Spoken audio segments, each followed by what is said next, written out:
Welcome to Health Coach for Women.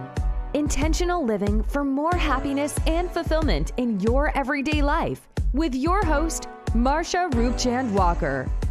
Join Marsha as she shares her own personal wellness journey, as well as stories from our guests that will enlighten and inspire you to move towards better health and happiness. Now, here's your host, Marsha Roopchand-Walker.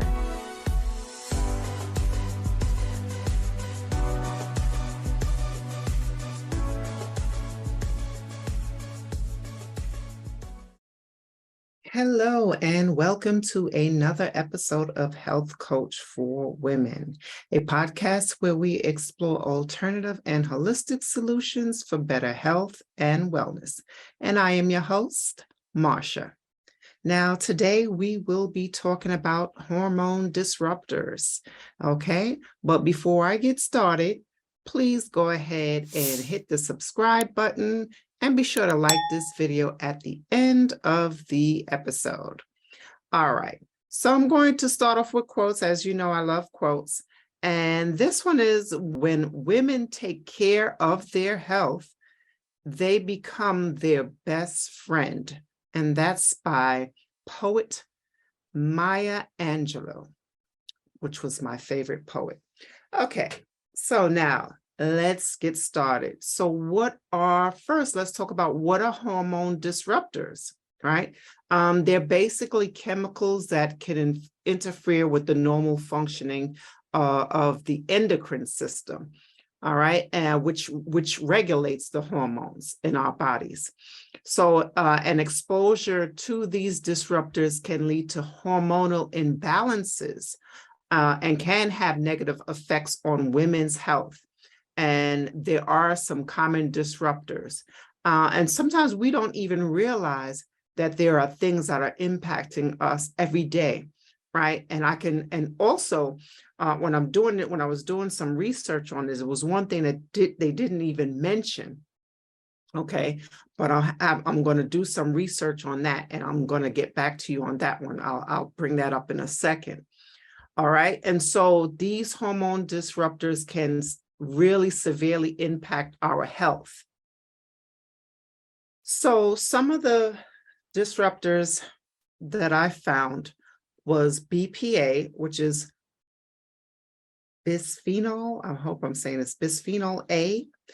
This is a chemical found in many plastic products, including water bottles. And that's why they say that you shouldn't leave in the summertime, you shouldn't leave your water bottles sitting in the sun, because the chemicals from the plastic containers leach into the water that you are drinking. So you should never leave, particularly in the summertime, you should never leave your plastic bottles, your drinking water in the car in those temperatures for that reason.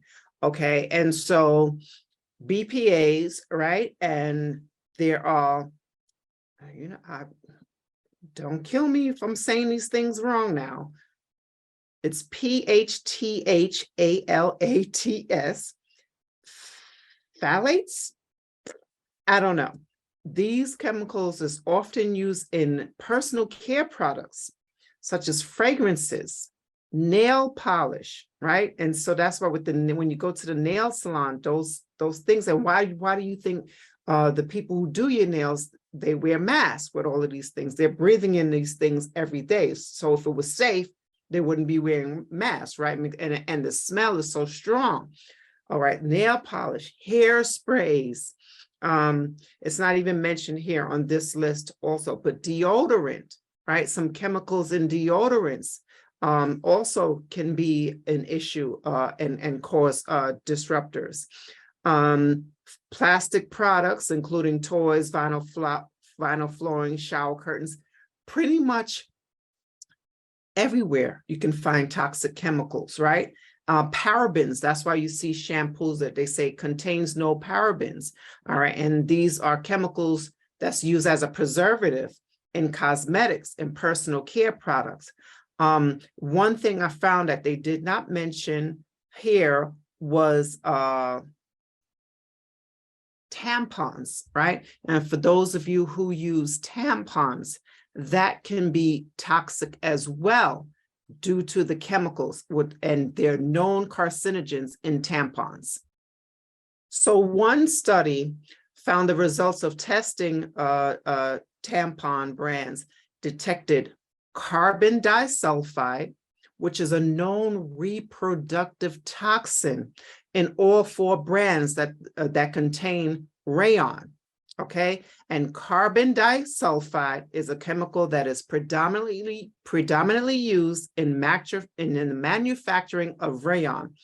And it says that it was not detected in all cotton tampons, but they were tested, that were tested. And it's saying that some of these brands contain other volatile organic compounds, including reproductive toxins such as toluene. I'm cracking myself up because I can't even pronounce it. Toluene, and xylene. These are well-known carcinogens, and methylene chloride. Methylene chloride is commonly found in paint strippers. Isn't that crazy?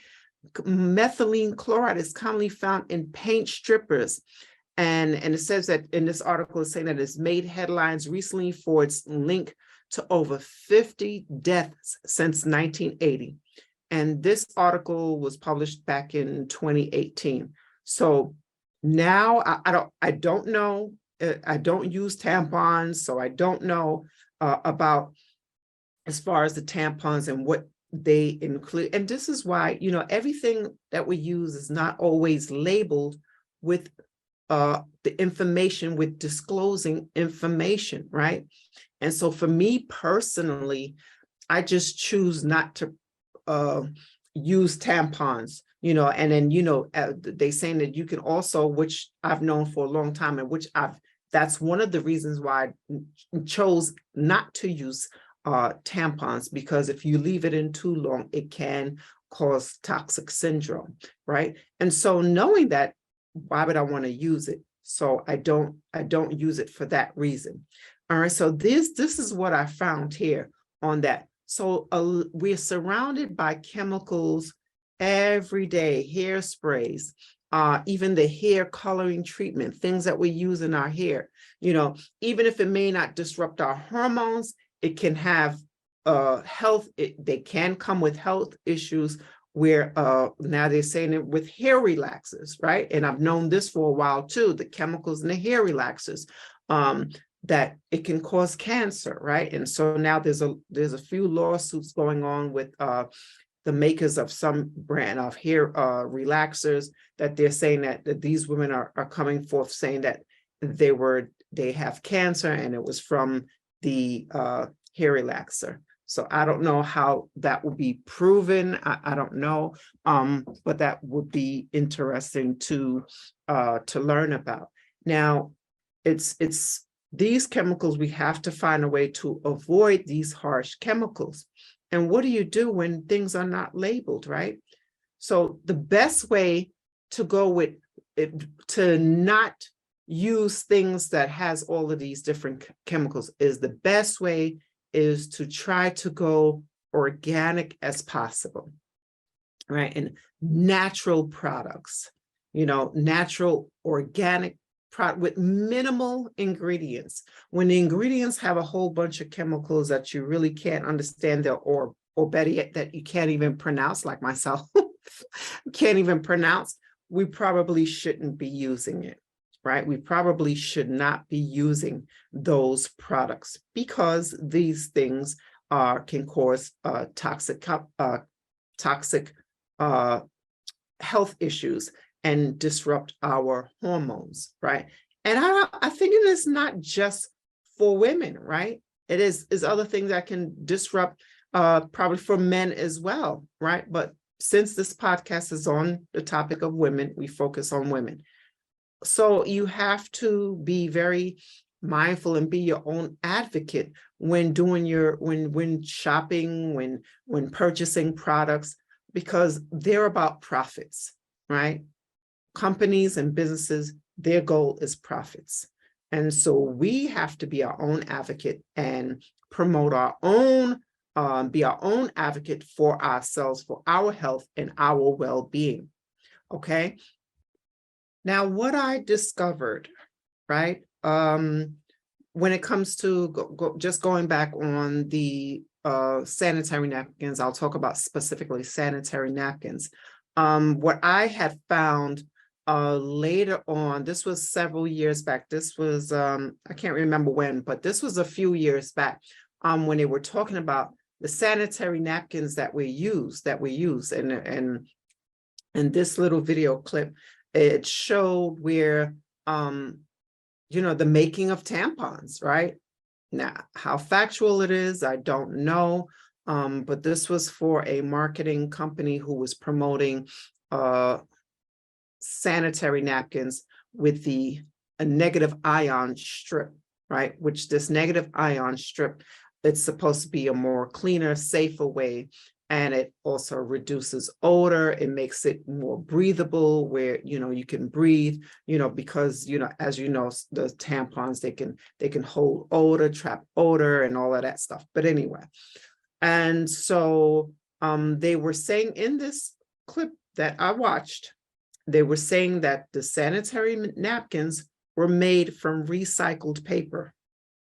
Okay. And they showed it how it was trash, but they made it from recycled paper. Again, I don't know how factual. I don't know if it's just to show you that to make you buy the product. I don't know. That was disturbing to me. Just to find that it's recycled, because if it's recycled paper, it had to be bleached, right? It has to be sanitized. It has to be bleached.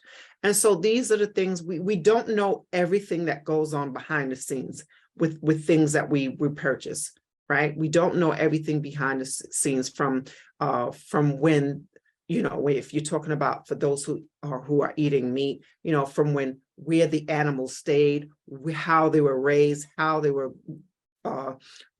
fed, and also their environment that they stayed in, and up until right before it's time for slaughter. The stress that's put on the animals and things like that. It's a lot. And not just that, right? Purchasing products, and if you go on one of those websites, the Food and Drug Administration, and this is facts, you can go on there yourself. They allow certain mouse droppings, they allow a certain amount of bug particles. This is all on a website, okay? You can go on there and you can research it on your own. They allow a minimal amount. What's minimal? I don't know. But they allow a minimal amount of things to be allowed in the products, in the foods that we eat. So, all right. And so just knowing that, it is important for us to always be mindful, right? Always, we can't prevent everything, right? And so have you probably had a few bug legs before? I'm sorry, I'm being silly right now, but it's honest, right? I'm being honest. Have we probably eaten things that we probably didn't know? Of course we have. So we just have to, the things that we do know, we need to be more mindful of it, right? So just reading the labels, paying more attention to that, go with more natural products, natural deodorant, with less chemicals, natural things. Instead of using, household sprays, maybe you can use like some diffusers or natural things where you can boil cinnamon, things like that to freshen up the home. Little natural things that you can do, right? And so whenever we can to try to minimize certain things, then we do that. We try to minimize the usage of avoiding a lot of chemicals, okay?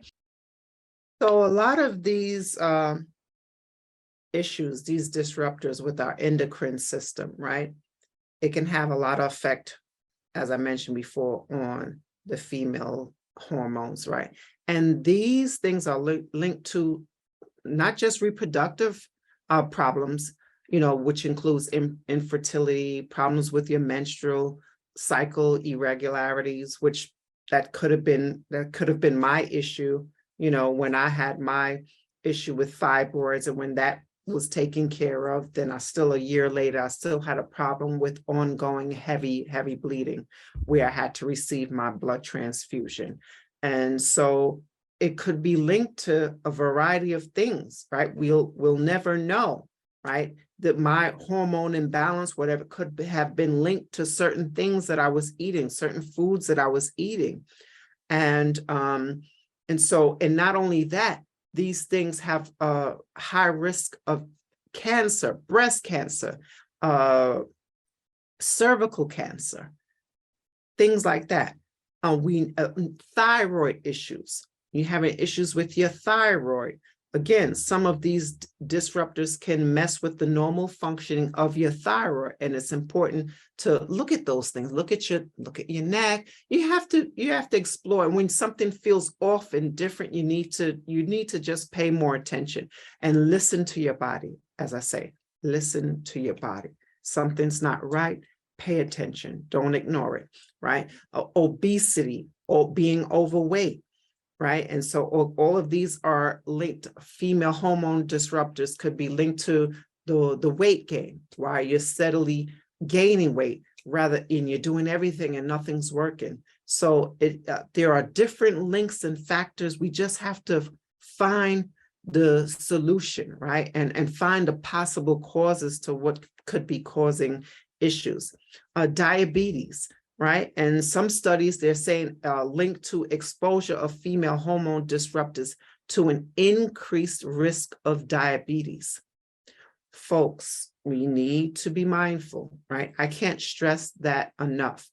We need to be mindful. And when it comes to our fruits and vegetables, we need to wash them. We need to wash it, rinse it off from the pesticides. That's another thing. The pesticides on the foods, right? And you see these shiny fruits and these shiny apples, and because it has the wax on it, we don't need those things on it. We need to wash those things off. Their goal, again, is to sell. And the more appealing and the more attractive and delicious that it looks, the more they know that you're more tempted to buy, right? We shouldn't be eating the fruits without seeds, right? Natural fruits have seeds in it, right? We don't need to mess with and tamper with Mother Nature. Why do they make it without seeds? I don't know why they do that, but we need to make sure that we're doing the best that we can for ourselves and our own health and well-being. These hormone disruptors, these things and I didn't even mention about food coloring, right? Which I talked about that in the book as well, with food coloring, linked to those with ADHD, with children and ADHD, certain food coloring. We shouldn't, all of these things with the different food coloring and things like that, we shouldn't be consuming those either, particularly children, right? And eating these things. We need to avoid those. We need to just be natural as possible. I'm not saying everything that we eat is going to be 100%. If you eat out, you're never going to get anything that's 100% natural. That's the restaurant business, the food industry business. There are going to be, because remember, it's about preserving the food and getting things out quickly. And so that's what it's about, preserving the food, getting things out quickly so that they can profit. And nothing against the food industry or anything like that. What I'm saying is, when we're home, when we're cooking our food, we know what's in it, right? For the most part, when we're going out shopping, buying our own organic produce, shopping from the farmer's market, I can't stress it enough. I can't say it enough over the head about beating it over your head, telling you the importance of that. And another thing that I wanted to mention, I also mentioned about last week episodes about prebiotics and probiotics, right? The importance of consuming that. That is important for us because it helps maintain the balance in our gut. And these things can help us as well. And so when it comes to consuming those foods, certain foods, I mentioned last week, certain foods can interrupt disrupt the microbiome in the gut, right? And so processed foods, I mentioned processed foods, alcohol, artificial sweeteners, right? Artificial sweeteners. We want to stay away from artificial sweeteners as much as possible. Okay, I talked about that. And we just have to continue doing the best we can with what we know, right? And so they say, as when you know better, you do better. And so we have to, and it is so many people living with certain things, and they don't know why, and they don't understand what is happening and what is going on, not really looking at all the possible elements that could be causing it, right? The possible elements, living with stress every day, right? Maybe you work in a stressful environment. Maybe you work at a chemical plant, right? And you're breathing in certain toxins every day, right? That could be linked to maybe you have been diagnosed with some type of mental health issue. Maybe it could be due to your environment. Maybe it's due to some past incident or trauma, brain head trauma. We need to look at all the different elements. We need to look at all those different things. And so with stress, we have to learn how to manage our stress, right? Because if we do not manage our stress, it weakens the immune systems, leaving us more susceptible to illness and disease. So that's why stress management is important. Okay, stress management is important. What we eat is important, right? What we eat is important. What our environment is also important. It's never just one thing. It's a variation of factors. It's a variation of different elements that could be causing it. And sometimes you may never know the full issue of what could be going on, right?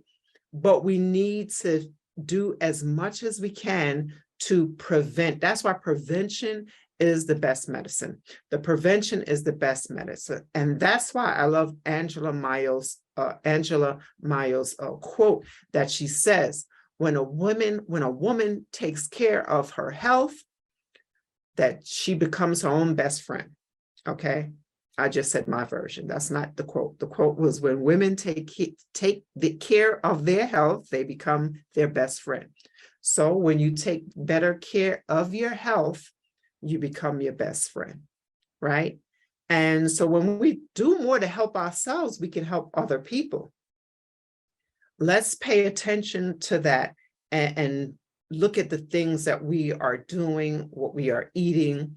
You want to avoid those cans. Again, I mentioned cans with BPA lining. All of these things we need to just pay attention.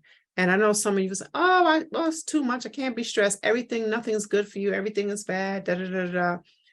In today's world, there may be some truth in that, right? Because nothing is 100% for the most part, the majority, nothing in the regular supermarkets and things like that.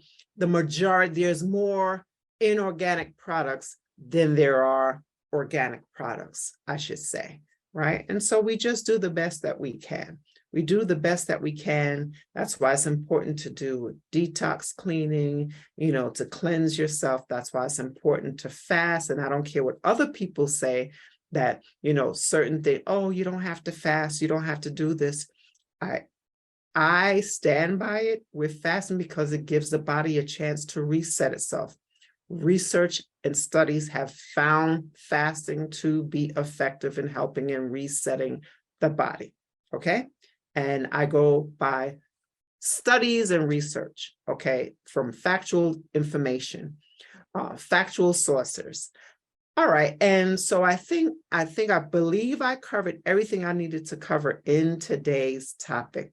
So remember, you want to have this is what I talked about last week. I'm just reiterating it since it's somewhat related, right, to hormonal imbalance. When we can get our gut biome and get that balance, as well as cleaning out areas around our home that could be toxic. We need to clean out these things that could be toxic and be causing issues, using more natural products, right? avoiding less of the chemicals, whether it's in our hair products, our cosmetics, right? Our cosmetics, and some things may not be disclosed. Unfortunately, that's the facts, where some things aren't disclosed. And so we just use our best judgment and follow our intuition. And as they say, listen to your gut, right? That intuition that we have, listen to that intuition. Pay attention to your body. Listen to your body. Okay. And I think that is all I have for now. I hope that you enjoyed this episode. It may not have been as lengthy as would have liked, but I covered in as much as I could as possible. All right. And so stay tuned for next week's episode. Be sure to like, share, and subscribe. Stay healthy, stay well. Bye for now. Thank you so much for listening to Health Coach for Women with your host, Marsha Roopchand-Walker. If you've enjoyed this podcast, please be sure to rate, subscribe, and review on your preferred podcast listening platform. We really appreciate that effort. Until next time.